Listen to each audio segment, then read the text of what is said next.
जय छठ माता दोस्तों, कैसे हैं आप लोग। दोस्तों, आज के इस वीडियो के माध्यम से हम आप लोगों को बताएंगे कि छठ पूजा के दौरान भूल कर भी ना करें ये 8 गलतियां। तो आखिर वो कौन सी ऐसी 8 गलतियां हैं जो कि छठ पूजा के दौरान आपको भूल कर भी नहीं करनी है, चाहे आप छठ व्रत कर रहे हो या नहीं भी कर रहे हो।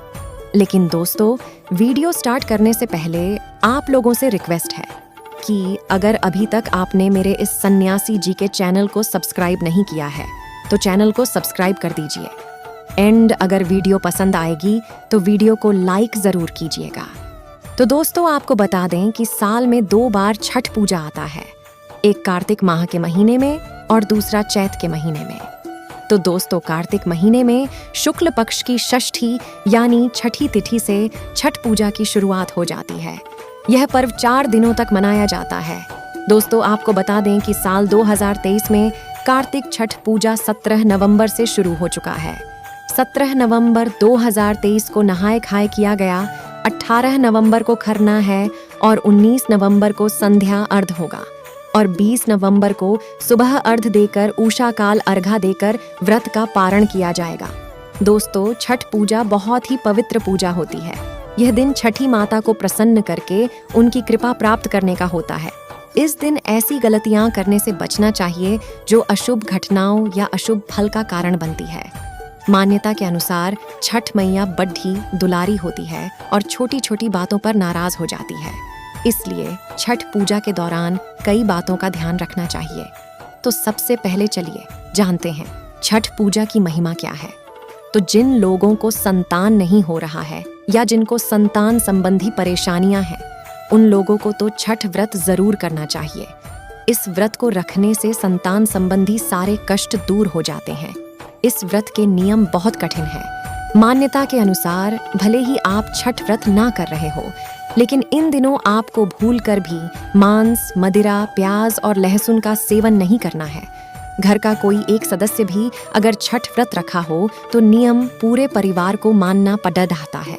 स्वच्छता एवं शुद्धता का पूरा ध्यान आपको रखना है। पूजा सामग्री को तो भूल कर भी बिना स्नान किए और शुद्ध वस्त्र धारण किए नहीं छूना रहता है। प्रयास करें कि व्रती को जमीन पर ही केवल कंबल डालकर सोना है, क्योंकि कंबल को शुद्ध माना जाता है। पलंग पर इन 4 दिनों में सोना वर्जित होता है। ब्रह्मचर्य का पालन परिवार के सभी सदस्यों को करना है। पूजा में इस्तेमाल करने वाले सारे बर्तन पीतल के होने चाहिए।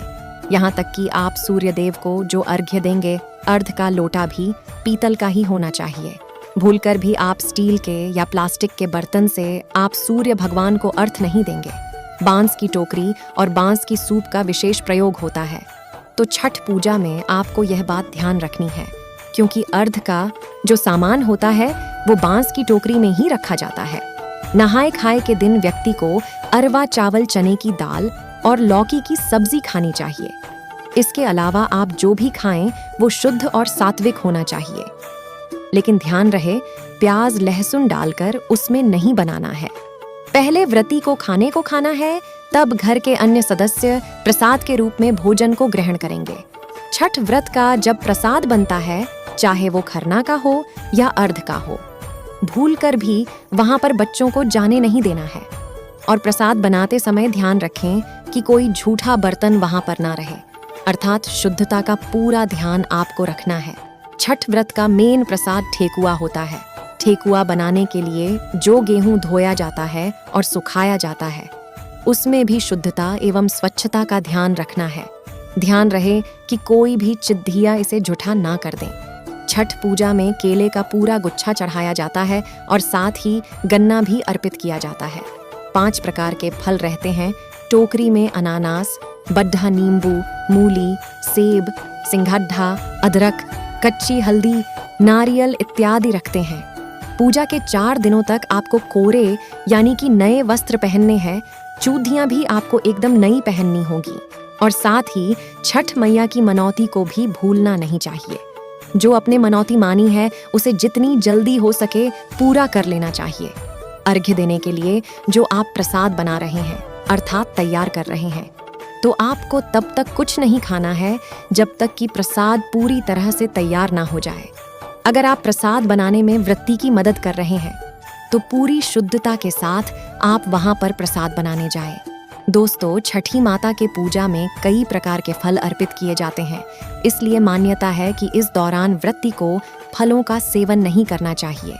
पूजा पूरी होने के बाद ही फलों का सेवन करना चाहिए। इसके अलावा आपको बता दें कि अगर आप छठ व्रत करते आ रही हैं और अगर किसी साल आप पीरियड हो जाए तो छठ व्रत का सूप अवश्य लगाएं, यानी कि एक सूप में सब प्रकार के फल, फूल, धूप, दीप, यानी जो व्रती जो छठ व्रत कर रहे हैं उन्हें देकर आप करवा लें और आप सिर्फ उपवास रखें। इस प्रकार से आपका छठ व्रत भंग नहीं होगा। मेरे प्यारे दोस्तों, अगर आप चाहते हैं कि आपको भी छठी मैया का आशीर्वाद मिले तो छठी मैया को समर्पित इस वीडियो को सच्ची श्रद्धा से लाइक जरूर करना और उम्मीद करती हूँ कि आज की जानकारी आपको पसंद आई होगी, तो चैनल को सब्सक्राइब जरूर कीजिएगा। इसके बावजूद अगर आपके मन में कोई सवाल है छठ व्रत को लेकर तो आप कमेंट बॉक्स में कमेंट करके पूछ सकते हैं, मैं उसका उपाय जरूर बताऊंगी।